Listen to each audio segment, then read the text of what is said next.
Simulan po natin ang linggo ng mga mabuting balita. No? Sa pagtatapos po ng Tokyo Olympics, ang Pilipinas ang officially the best performing country sa buong Southeast Asia. Isang gold, 2 silver at 1 bronze ang nasungkit ng ating mga atleta. Nagpapasalamat tayo sa lahat ng mga atleta, sa kanilang coaches, trainers at mentors at sa sambayanang Pilipino sa kanilang walang sawang suporta.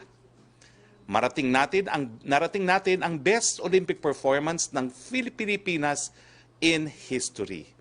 Let us seize this moment and sustain the momentum in Paris 2024. Balitang IATF naman po tayo, nagkaroon ng updated community quarantine classifications para sa buwan ng Agosto.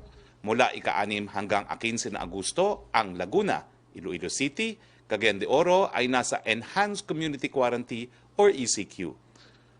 Ang Bataan naman ay nasa ECQ mula ika-8 ng Agosto hanggang 22 ng Agosto 2021. Samantala, mula August 6 hanggang August 15, ang Cavite, Ang Cavite, Lucena City, Rizal at Iloilo Province ay nasa Modified Enhanced Community Quarantine or MECQ. At panghuli, ang mga probinsya ng Batangas at Quezon ay nasa General Community Quarantine or GCQ with heightened restrictions mula August 6 hanggang August 15, 2021.